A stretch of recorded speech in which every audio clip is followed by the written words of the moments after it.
Welcome to Lynn Cullen Live, talk radio without the static. Email your questions and comments to lynn@pghcitypaper.com.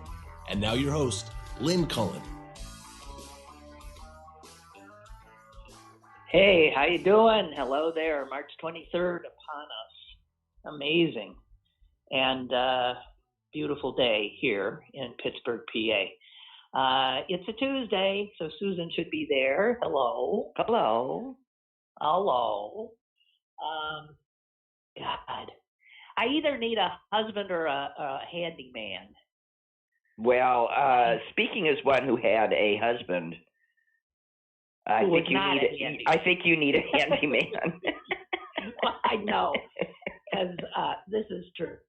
I could come. I was the handyman. What's the problem? I know. God, I have the list just keeps growing, and God, it's unbelievable. I have so much work to do around the house. I've called contractors. I've called landscapers. I've called all these people. Do you know not one has called me back? What is it? They're all so busy, I guess. Yeah, I think so. Who needs I don't know. Heck, that's all I want to say. Everybody has been, for the last year, everybody has been stuck in their house and noticing all the stuff that needs to be done. And they've been keeping these people very busy. Yeah, I know. I mean, the sounds of construction are all around me in my neighborhood, and everybody's doing stuff. So I don't know. Anyway, I'm sorry. That's just where my head was when I said hello. Nobody gives a damn about that. Susan, Yes.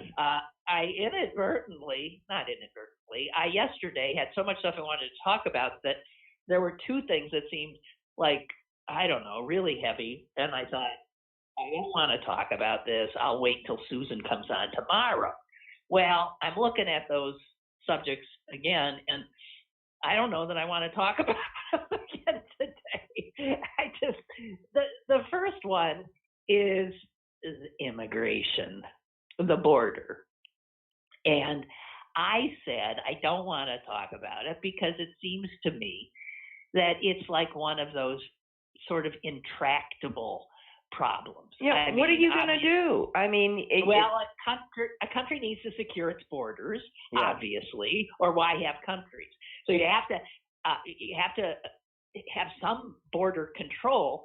On the other hand, we advertise ourselves, I give you the Statue of Liberty, as this land of opportunity and common, and we've built a country of immigrants. We know how special that is.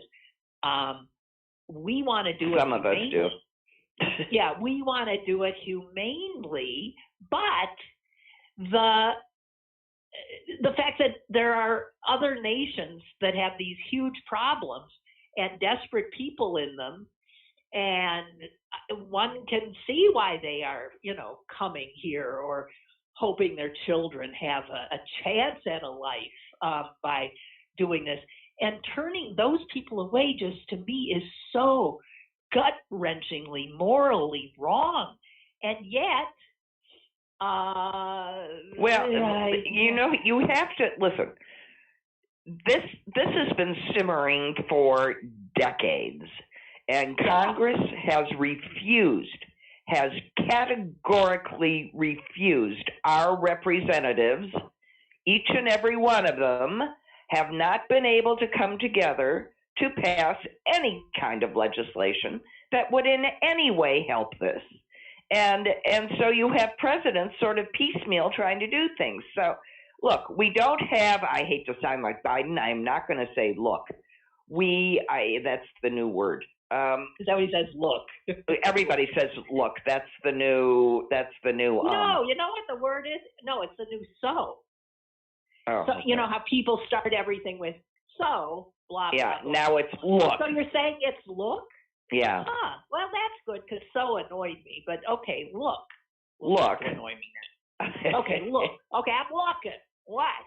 You have to have the infrastructure to handle what and we don't. And we don't. And we are attempting to create it. In the meantime, there's an issue. We're attempting to create a system whereby you apply in place, and you don't start on the journey until you know you're going to get in. I mean, but what we really need is a comprehensive set of laws where this is not constantly piecemeal, and it has to be done with our ethic in mind. For example, I was reading, as I am wont to do, the comments section of a certain newspaper, and I read the following sentence: the Democrats are going to let the illegal citizens vote. Oh, Jesus. Well, yeah. Illegal citizens. How's that possible? What does that mean? Well, that means people of probably brown color that came over the southern border, that they've decided there is no way that kind of a person can ever be legal. Okay, so then what's really going on, the reason this is such a hot potato, is not because there's a bunch of white people trying to get into the country. It is because they are people of color. No, and I've said this forever. Otherwise, the tens of thousands of undocumented Polish people that make up the trades in Chicago would have been deported long ago. There's tons of undocumented Irish. There's tons of undocumented white. They just fly in and stay here, folks. Yeah. And nobody cares. I know. So, okay, that's enough. I don't want to talk about it. Okay, I'm just pointing out. It's like one of those, no, you're right. And it's what I don't want to talk about it because we don't talk about it honestly. We don't talk about it honestly. We have no intention of doing a goddamn thing about it. So why talk about it? Okay. So the other thing I want to point out is that with the oncoming real crisis of climate change, which will create migrations of totally desperate, starving people all around the globe, this is an issue that is just going to grow and grow and grow. But the way we do things around here is we never do anything until something is truly a crisis. And Republicans calling this a crisis does not make it a crisis, but it will be at some point because we do nothing. Hey, it's the same crisis it's been for the last 20 years or more. I just want to get this piece of information out. It came from one of our listeners. And Rob, I thank you for it.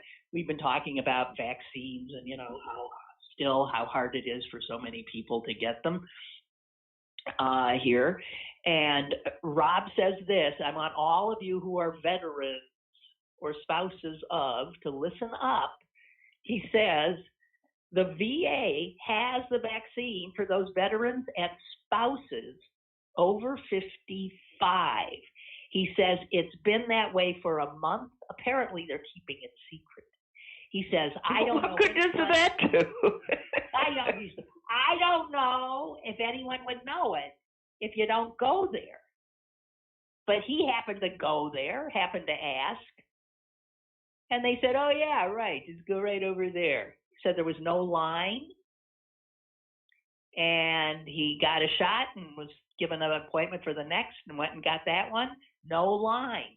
He just happened to be there for a yearly checkup and just happened to say, hey, you guys know where I could get a vaccine? Yeah, sure, right around the corner. And your wife, too. Oh, and while we're talking about just minutia of vaccinations, everybody, please take a picture of your vaccination card because in short order, you're going to lose it. Well, I'm not, but I took a picture too. Well, I took a picture. I put mine exactly where I knew I wouldn't lose it, and I've been looking over at that spot, and it's not there. Can't find it. Okay. But yeah, that's important to do. So anyway, I want to thank Rob for that because, what the hell? If they've got it, but they're not, you would think they'd tell veterans groups. You would think they would tell, I don't know, do some manner of outreach, but they're not. So anyone out there is a veteran, and they're doing spouses as well. Okay, guys, just wanted to get that out because I thought that was really good news. Okay, veteran spouses over 55, go to the VA, no line, no wait, vaccinations. Yay. Yeah, wow. So, and I just want one other thing here. The CDC says that nearly 7 in 10 Americans over 65 have gotten at least one dose. Now that's pretty good. That's pretty good. And they say almost 50% are fully vaccinated. That is pretty good. And well, that shows that an awful lot of Trump people don't think this is a hoax. Yeah. And the agency also said that nearly a quarter of all Americans, all age groups, had already had at least one dose of a vaccine. Now, I find that remarkable. Well, it is. I mean, it involves a lot of cheating. You know, I was. Well, yeah. Well, God knows there's that. There are line jumpers and everything, but humans are humans. Humans are humans. You know, there are obese people. There are people claiming to be obese that are getting shots when they are just obviously not. They're, you know, I mean, all sorts of things. And it turns out, apparently, in Illinois, if you ever smoked a cigarette and can call yourself a past smoker, you can go in. Yeah, that's amazing. I don't think smoking is one of the things around here, but I believe obesity is a certain BMI. And so I've heard of people actually eating themselves into a BMI. Well, that will get them.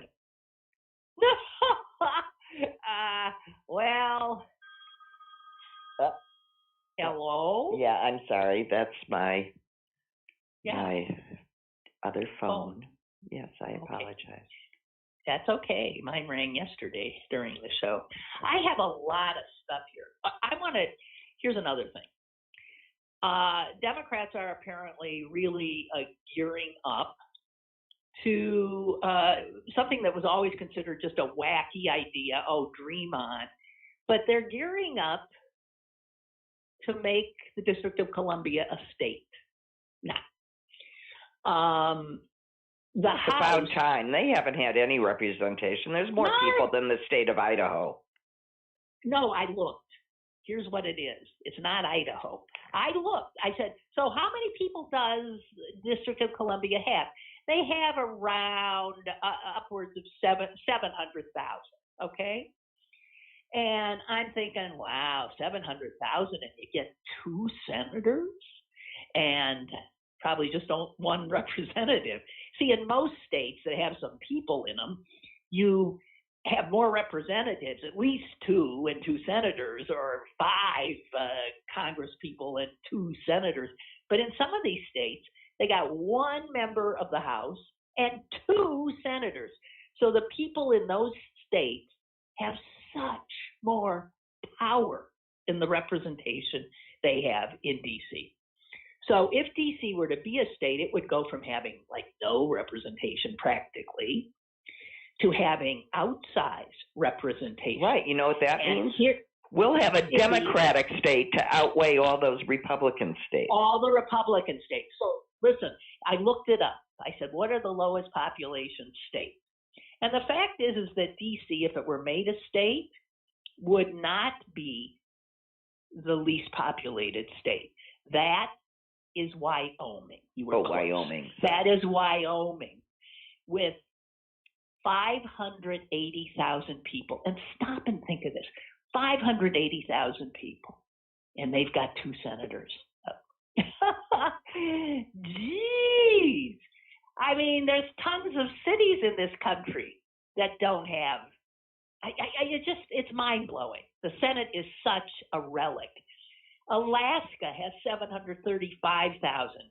And here are all the others that are under 1 million population. South Dakota, Delaware, Rhode Island, Montana. There's no reason why anyone living in this country should not be fully represented. So District of Columbia absolutely should be a state. What's astonishing about this is if we got rid of the filibuster, I think we could pull this off. Oh, I think we could pull it off, and then we have two more. We'll have two more Democratic senators. And 700,000 plus Americans, mostly, of course, African American, will finally have representation. Right. I mean, what was the rallying cry in the Revolutionary War? No taxation without representation? Why should they pay taxes? They shouldn't. They shouldn't pay any taxes. Okay. And here's another thing that gave at least it federal life. taxes. Right. Here's another thing that gave it life. The January 6th bloody insurrection at the Capitol. The mayor of D.C. was unable to call in the National Guard to really, in any way, respond. If she had been a governor instead of a mayor, she would have been able to call in the National Guard immediately. She was powerless. And so that would never happen in any other, I don't know what to say, because we don't have anything like DC. No. It's ridiculous. Okay. And, let's just ponder why this might have happened. Because the people that were living there were the politicians sent there by their states, and the actual people that lived there were their slaves. That's right. And so why should they have any representation? Right, who built the entire city. It's slaves who built all those iconic buildings, which, if the District of Columbia were to become the 51st state, those buildings and that land, the National Mall, would all still be under federal jurisdiction, sort of like a national park would be, right? Right. So, God almighty, they built, it's all those black people who built the White House and the Capitol and all those other buildings. Well, if we want to look at historically why this occurred, that's the only thing I can think of. No, well, those people all were represented in their home districts, and the only people that actually lived there to serve them. But I think it's in the Constitution, though. The Founding Fathers created this, didn't they? No, they wouldn't have, because Washington, D.C. wasn't the... No, New York was. Huh. Who did it? Okay. That's something I need to educate myself about. Okay. Here, today's show, things that we freely admit we don't know. Oh, God. But it would be, I can't think of any other reason why it was never established as a place that had its own representation, except that they thought that it wasn't necessary. And if they thought it wasn't necessary, then why? You don't think racism would have had anything? I don't know. I would think that all fingers point in one direction, but I don't know that that's the answer. Yeah. And no, I'm not going to go there. Never mind. As you know, on Tuesdays, there's a... Boy, can I just point out that that's something that you rarely see, which is a woman of Miller lineage self-censoring. Well, and you know what? It's something that I intend to talk about. I just don't feel like it now. It feels fraught. And Okay, go ahead. Right. That's what I mean. Change the subject from what we don't know to something more pleasant that you find. Okay. And as I said, it's the science section, which I always love. I looked at that today, wondering where you'd go. Where do you think? I have no idea. What thing you think? Okay. Water and rocks? I have no idea. No. Snowflakes. Now, we have all heard, have we not, that no snowflake every snowflake is unique, right? Have we heard that? Or is Of that course. Yes. A snowflake is its own unique thing, never ever duplicated. Yeah, that's not true. It can't be true because it says right here that billions of trillions, I mean, you can't even, of snowflakes fell this winter, okay? Don't tell me that just by happenstance, two of them didn't end up. First of all, one can never know, can one? So why should no one's ever going to compare every snowflake that ever was. So let's just posit that this is an unknowable thing, but probably in the universe, two shapes could each randomly occur. Right, I think so too. I mean, so anyway, humans have doppelgangers. Why not snowflakes? Yes. So here's the thing. It's sort of hard, if you've ever seen a picture of what a snowflake up close can look like. I mean, they are astonishingly beautiful and amazing, but it's hard to photograph them individually because they melt on you. And they either accumulate or melt. What's a person to do? I know. So there's one scientist, he spent God knows how long up in Alaska, and he built a whole different camera setup, a whole thing. He took him almost 2 years. And the result is these unbelievable, glorious pictures of individual snowflakes. Now, they sort of existed before because other people have managed. What the hell? Other people have managed to take a picture of a snowflake, or, this would be really big news.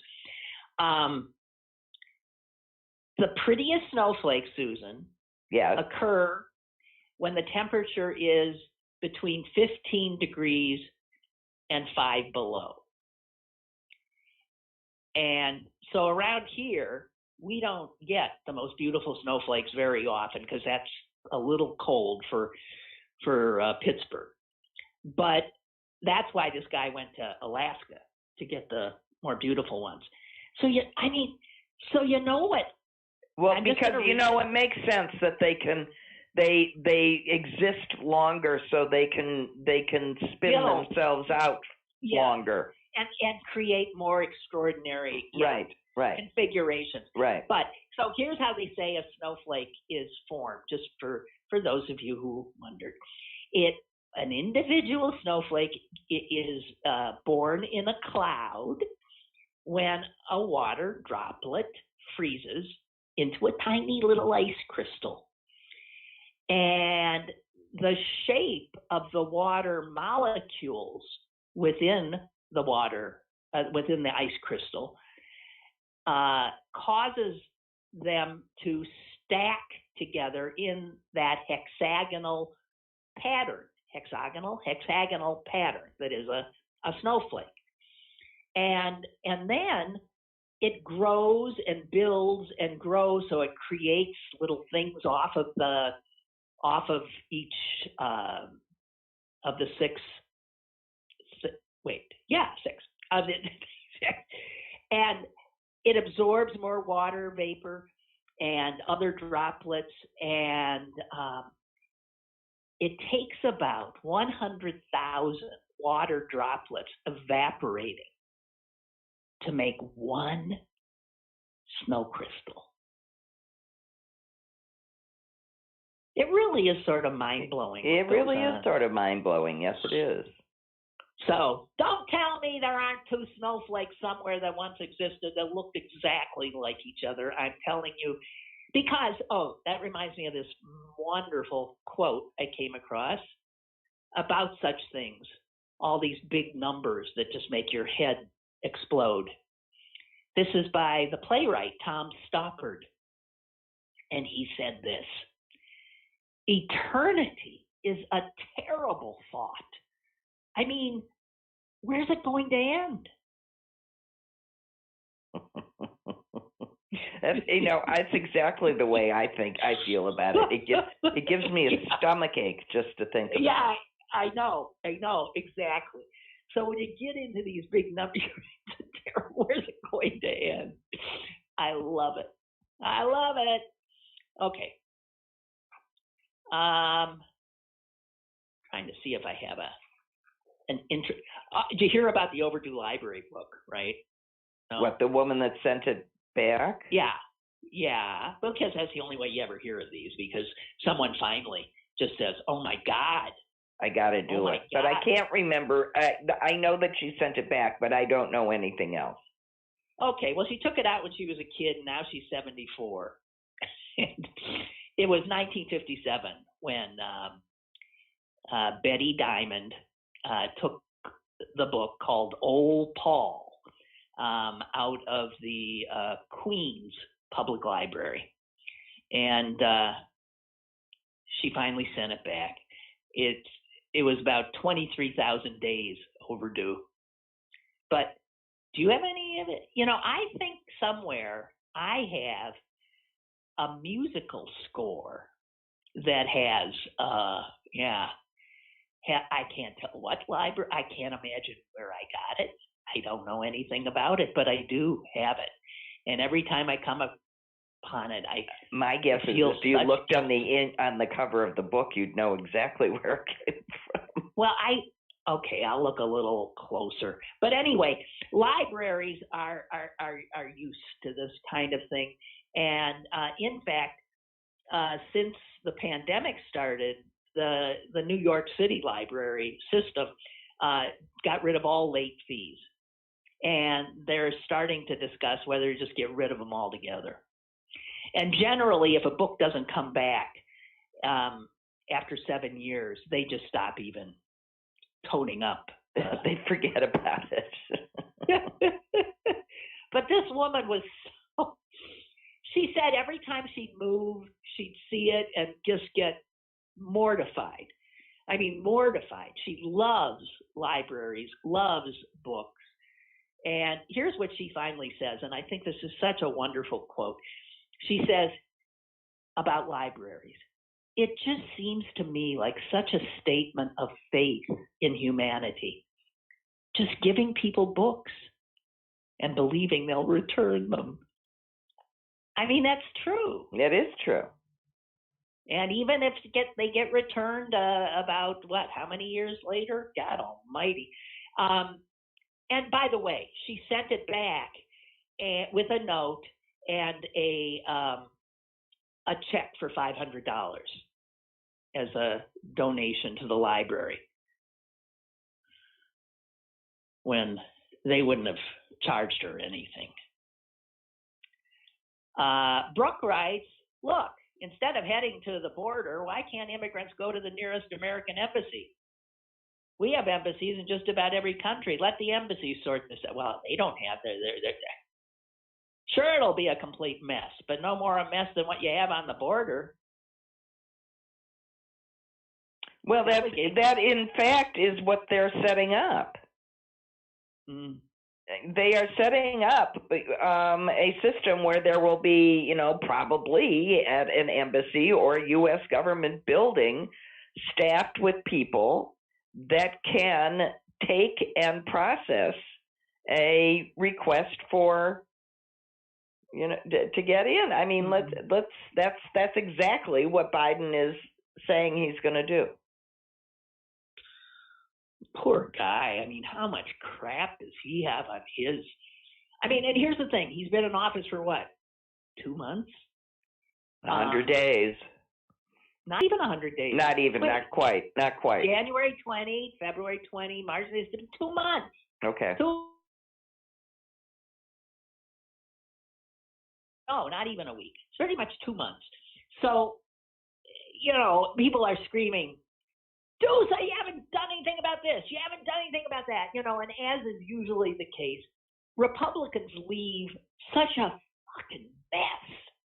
I think they've created an astounding amount. The first thing they did is they walked in and they immediately righted the ship.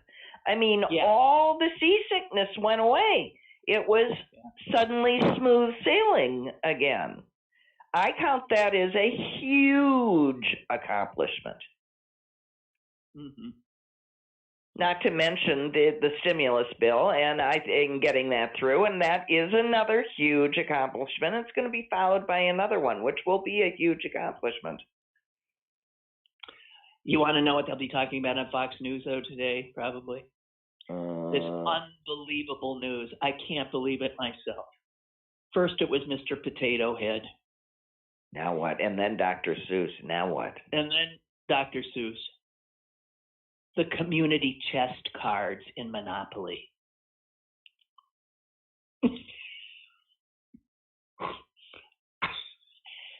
Yes, I'm afraid to say.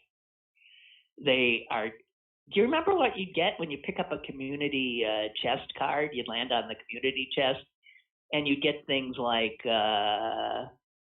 what would they tell you to do? I can't remember.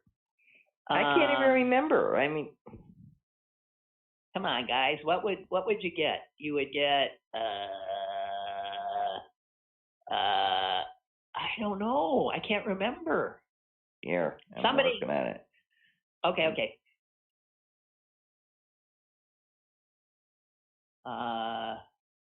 It's changing all 16 of the game's community chess card to better reflect what community means to fans today.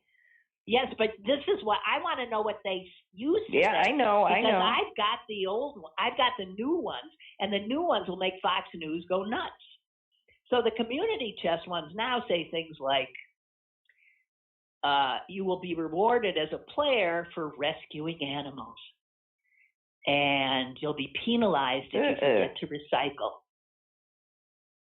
Huh? Well, that's no fun. Or you will be penalized if you do not shop locally. Oh, okay. They were penalties. They were rewards and penalties for things like winning beauty contests, or you get a holiday fund. That's what it was. Okay, so they're probably sexist as hell. There was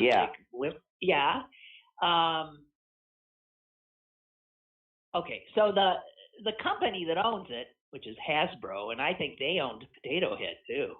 My God, they got a bunch of woke people at that corporation. They are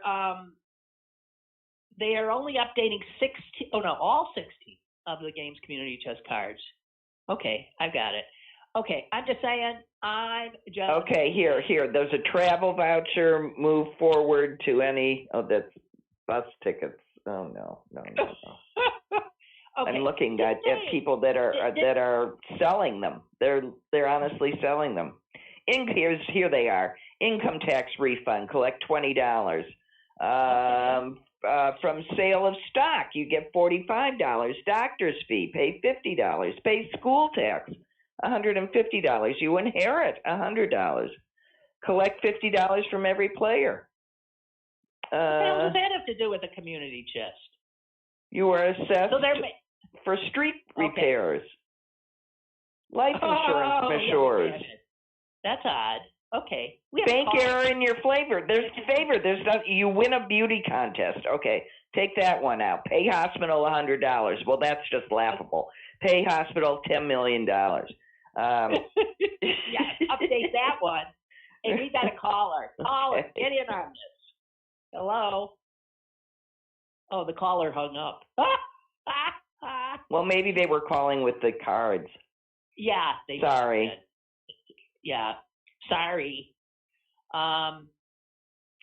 Okay. I'm just trying to. Oh God. I'm of no help. That's okay. Another thing in the science section, Susan. Yes. Was the number of seniors who are smoking pot. Now, I long ago admitted to it. Remember when Amsterdam, how long ago was that Amsterdam in the Netherlands decided that it would have coffee houses. Yeah, and you could go and smoke pot and not, that was a long. You could buy it and smoke it, or just buy it. Smoke it. So I remember, and this was way back. So I was on WTAE radio, my first radio gig, and I went to the program director and the head of sales. I said, I got a great idea. Because I had been asked by the sales department before if I were willing to go on a cruise and be like the person that other people talk to on a cruise. Oh, wouldn't you be a laugh riot? I said I would jump overboard. I will not. No thanks. That does not sound like fun to me. And but I said, hey, let's put something. I'll go to Amsterdam. a plane full to Amsterdam. Wouldn't that be great? I said we would not be breaking any laws. I said we'd get lots of publicity. This is an absolute brilliant idea I've had.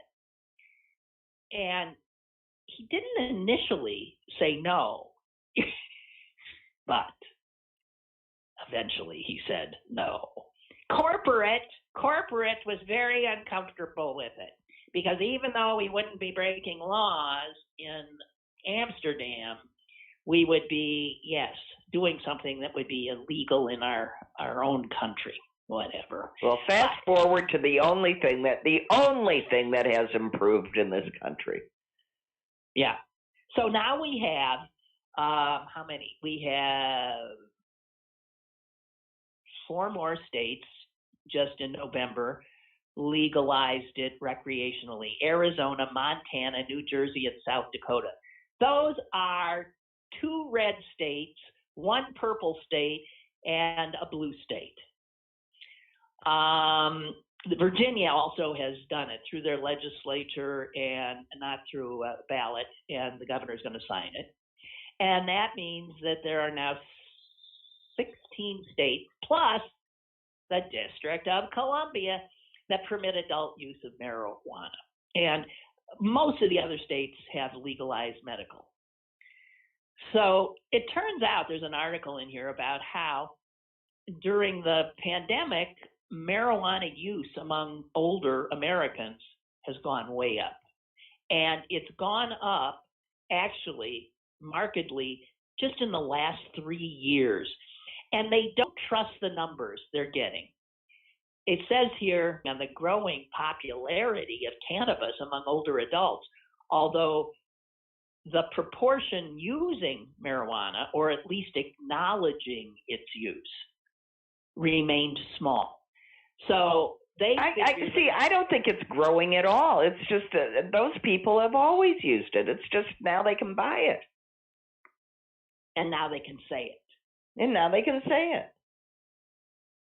the fact is that marijuana retailers in the states where it is legal actually target old people.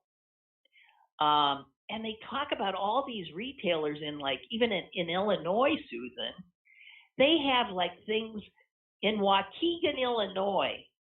There's a lunch and learn event at an assisted learning facility. They take busloads of old folks to dispensaries and Well, good. I mean, really, most people are getting things to help them sleep, or to rub on arthritic joints. And some of us just have been enjoying marijuana forever. As an for some people, it causes anxiety. For other people, it absolutely relieves. It tamps it down. Yeah. So, but this one epidemiologist says, it's really rare to see that much change in a 3-year period. And it's still very small, the numbers they have of how many over 65 say that they use marijuana. They say that the knowledge of how bad opioids were has obviously had some impact, that people who were using opioids maybe said, well, maybe I better smoke some pot instead. Or rub it on my knee. Yeah, but here's the thing. There are no studies that tell us what really marijuana can do, because the federal government still insists that it's one of the scariest drugs known to man. It's a Schedule 1 drug and does not allow research. No, I mean, but there's been enough going on in states like where it's been legalized that you know, at least we have anecdotal evidence. I among them. It's anecdotal. But but I can just tell you that if I have a sting, an arthritic sting in a joint on my hand, and I smear a little THC infused salve onto said joint, that pain goes away. Well, here's what I think we might have a caller. Let me see. Is there a caller there, Amy? I didn't see. Hello? Hello? Good morning. Good morning, Lynn and Susan. How you doing? It's Ella. And I wanted to tell you about the community chest. I have 4. It says advance to go, collect 200. It's your birthday, so you collect $10 from each player, and you get out of jail free. And Bank Air is in your favor. You get to collect $200. All right. Well, that's going to change into things like you forgot to do your recycling, so you give other players $20. Right. Well, and also I wanted to talk about the snowflakes. I learned this project a few years ago. What you do, you get a black piece of construction paper, and you go out and you collect the snowflakes. Now, you got to get them into the freezer real fast. So once you collect the snowflakes, you put them in the freezer, and then they will freeze, and then you don't melt before they get to the freezer? No, if you go real fast, you have to run or maybe put your freezer outside for a minute. Yeah, right. Put your and make sure or freeze the black construction paper. Right, so and that'll bring out. Right, that'll bring out the beauty of the snowflake. Cool. Okay. So that's what I wanted to tell you. Thank you. Okay, be positive. Okay. And at the very least, it'll keep kids busy forever catching a snowflake and running like hell inside to get it into the freezer. Nope. Yeah. Try again. Okay. Good idea. Henry writes, the founding fathers were quite purposeful in their reason for giving each state 2 senators. States have proportional representation in the House, and so larger states already have more power in the House. Yes, this is true. But, okay, and then Henry, I'll try not to interrupt you. For balance and to keep the House in check, the Senate was designed specifically so that no state had more power than another. God. Of course, Henry says you can make the argument that this model is antiquated, and that the founding fathers could never have imagined the division in 2021 America. But it's the filibuster that is what is antiquated. Although not explicitly mandated, the Constitution and its framers clearly envisioned that simple majority voting would be used to conduct its business. This is true. You gotta get rid of the filibuster, or we'll get nothing done. And there's no good reason to keep it. It's not like it's this hallowed forever institution. It was brought in and used for exactly what they're trying to keep it for now: voter suppression, Jim Crow. Yeah. Hey, speaking of marijuana, though, did you see that Biden's White House threw some people out who had smoked pot? Oh. I mean, that is like so bizarre. What do you mean they threw people out? Who are these people were currently smoking pot in the White House? No. Well, according to the press secretary, the bottom line is this.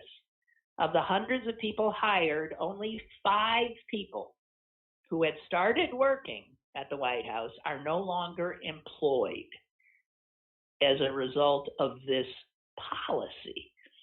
Now, the policy is that past marijuana use would not necessarily disqualify a person from employment, but it clearly sounds like current use would. And so they say that, yeah, 5 people are gone. Well, do they have a list of other pharmaceuticals that if you are prescribed them? I have no idea. Aides to Biden defended the policy, noting the previous administrations enforced stringent measures, including Obama, who had himself, of course, smoked pot in his younger years. The Obama administration required past use to have been 6 months old or longer. They just don't want potheads, I guess. But people are saying this is just a total culture clash between young, new people in government and, you know, old farts like the president. I guess. I don't even know that's necessarily true. I think more old farts use marijuana than young folks. Well, we were saying that, but no, I don't know about that. The 5 officials that we're talking about here had been directed to resign in part because of past marijuana use. Several in the group also had other disqualifying factors that surfaced when determining their eligibility. I think that's ridiculous, and I think it's whatever.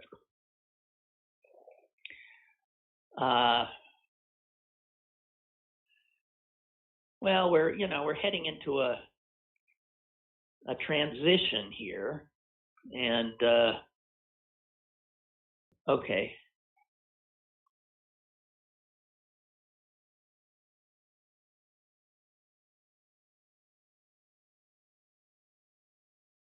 On my cell, if I get a beep in my ear, I have to quickly look at what it is because it could be Amy telling me we have a caller. All too often, I get a beep and it says, Sally at Wigan, is responding to something that our other friend Kit sent, so it throws me off. Well, you know what? You have to go into your settings, dear sister, and turn off notifications. Yeah, but I sometimes. On Apple Watch. Oh, okay. I just got another one. I need the notifications because Amy just said we have a caller. Hello. Okay. Hey, it's Mike. Greetings from St. Petersburg. Greetings. Hey, Mike. Haven't you been in St. Petersburg long enough? Isn't it time to pack your bags and move somewhere else? It is. I'm moving in 2 months. Are you kidding? Now where are you going? Pittsburgh. Are you kidding? No, maybe Shady Side. Haven't decided yet. Cool. Okay. So I called to talk about the marijuana issue or the drug issue. So here's what happens. You get a job with the government, you get approved, and you have to get fingerprinted and drug tested. If you fail that drug test for anything, for marijuana, for cocaine, for anything, you do not get the job. The offer is rescinded. Throughout your tenure in your office, you'll get an email. It'll say, appear right now to such and such office for a drug test. And you have to go and pee into a cup. If that comes back positive, you've lost your job and any ability to work for the government again in the future. During your secret clearance, they ask you questions about your drug usage. I don't know what the requirements are, if it's 6 months, 2 months, yesterday, but you obviously have to tell the truth because, it's the FBI. What nonsense. I knew there was a reason I didn't run for Congress. Man, if you're shooting heroin, God. We still it's part of a drug-free workplace, yeah. Of course, alcohol doesn't count. No. Yeah, well, see, you can't that's the go in drunk. absurdity. Oh, yeah, right. You can't go in drunk, but alcohol doesn't count. And as I pointed out yesterday, I mean, states like Pennsylvania are in the business of delivering as much alcohol as they possibly can to the citizens of the state, and yet will come down hard on anybody using a much more benign substance of marijuana. It's insanity. Think of the things the state now says, hey, we'll do this. If you do it, it's criminal. They push alcohol and they push gambling. These are two of the biggest addictors that we know of, right? When I first got my job with the government, I said to a friend of mine who was in the military, she's a colonel, I said, can you give me one piece of advice that will help me to survive this institution? And she said, yes, don't force things to make sense. That's true of any institution, I suppose, right? So it doesn't have to make sense. Your email goes off, you go and get blood tested or urine tested. Right. And the scary thing is managers know this. So what they do is they'll call to that office and say, I think this person smells like marijuana. Well, that office can't just randomly call people in. That's against the procedure too. So they call in people in that group. So I know somebody who kept getting called in time after time after time. And she did some research and found out that her number, it's called a CAC number, was in the same sequence as somebody they were looking to get. And I worked with a woman. We came in one day, and she's carrying her box out, a box of crap. We're like, what's happening? And she got called for a drug test and didn't go in. Would have known. She knew that she had just done whatever last night and would have been caught and would never be able to work for the government again. But since she just abandoned her job, she could then possibly get a government position in it. Oh, insanity. Don't Damn. force things. You know, I have to tell you, I mean, if there had been drug testing in television and radio, I, of course, would never have had a career. And I think TV stations and radio stations damn well knew not to do drug testing because they'd lose some of their best people. Yeah. Well, they'd lose their best people because it is a creative enterprise and probably more creative people. This pot article also says use in older Americans, you can tell is first of all, more highly educated people tend to be the pot smokers. Just saying. Why, thank you. I'm just saying. And do you know what? I have to tell you this. When I got my job here in Pittsburgh, when I first came here in January of 1981. Off the train. The then head of the television operation was walking me through the building, giving me a tour, and we started on the first floor, and he said, here, these are sales offices, blah, blah, blah. And then he says, now down here are the radio stations. We have FM, we've got AM station there. And he said, my understanding is that if you want to score any drugs, this is where you come.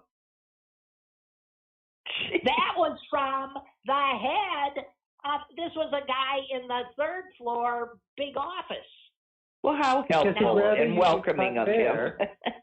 Now he was caught there than on the street. I never got any there, but I loved it, and he was funny, and it was his way of giving me a little wink and a nod. He must have just looked at me and figured I smoked pot. I don't know. It's that classy glaze. It's that classy gaze of yours, Lynn. It couldn't have anything to do with the fact that pot smells. No, I didn't. I hardly smoked pot and then went in for my first day on the job. I didn't smoke before I went to work. No, you've actually always been sort of very prim and proper about the whole thing. Although I also argued that I thought smoking pot made me more creative. It opened my head. And so I would see things and imagine things that I otherwise was too, buttoned up. To do. And so I maintained that I felt I did some of my best writing when I was high.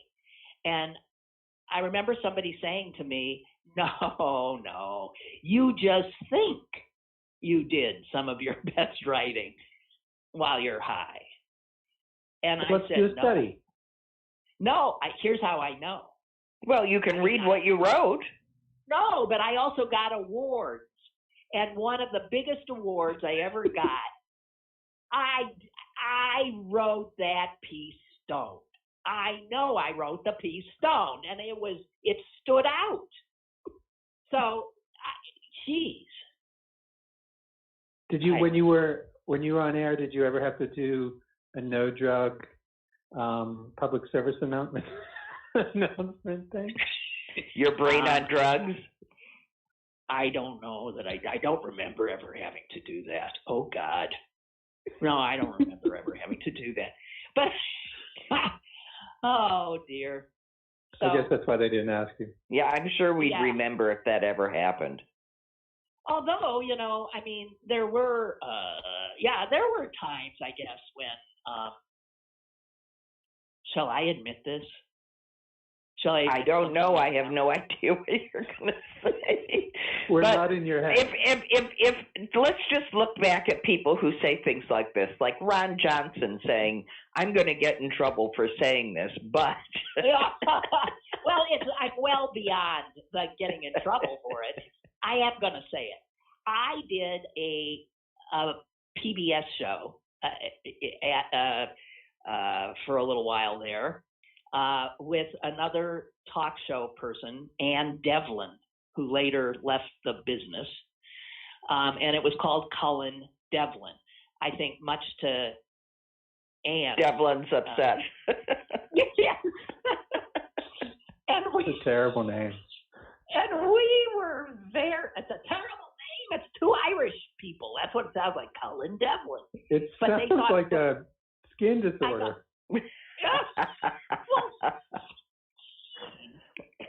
So anyway, I have to tell you, we were an ill-matched couple. We were the most totally different kinds of people. We approached our shows totally differently. She was very serious and a really tough interviewer.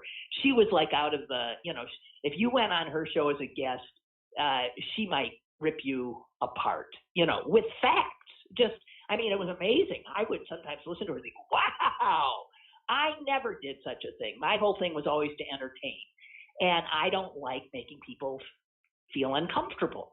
So when Ann and I ended up being put together on this stupid show, I found it so,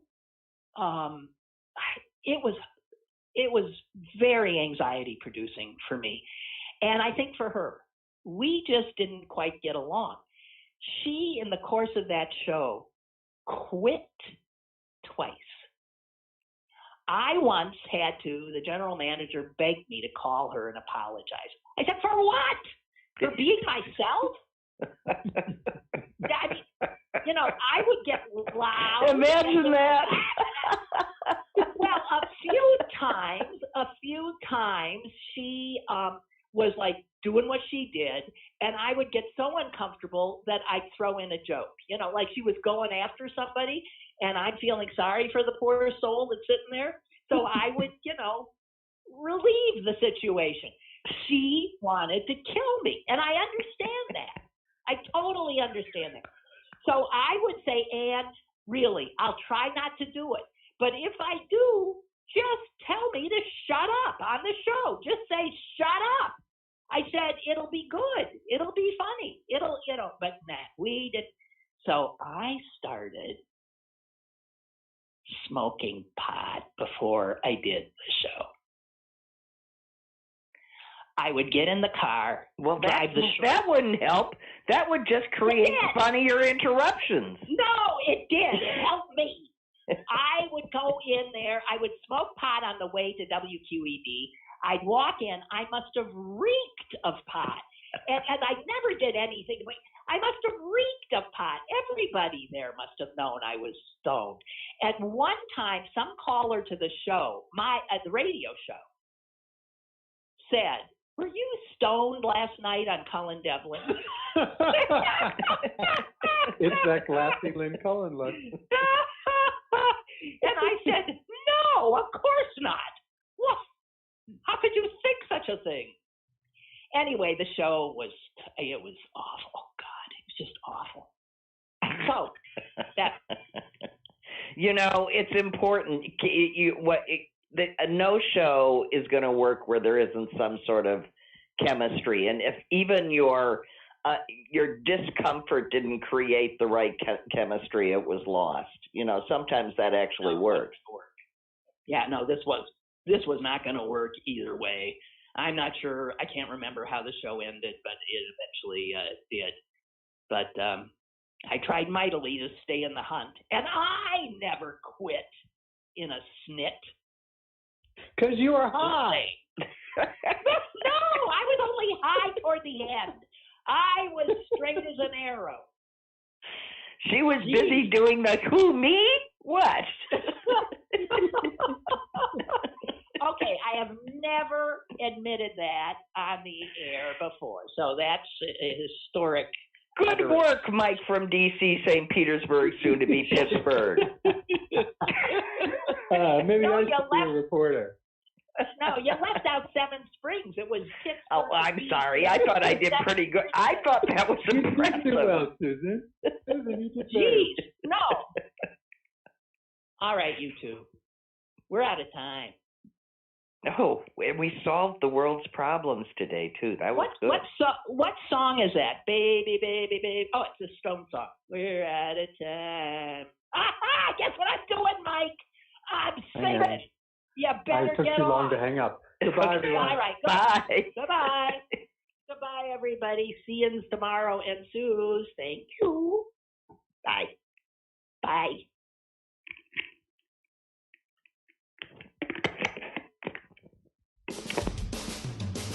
Lynn Cullen Live, Monday through Friday from 10 a.m. to 11 a.m. and archived at pghcitypaper.com.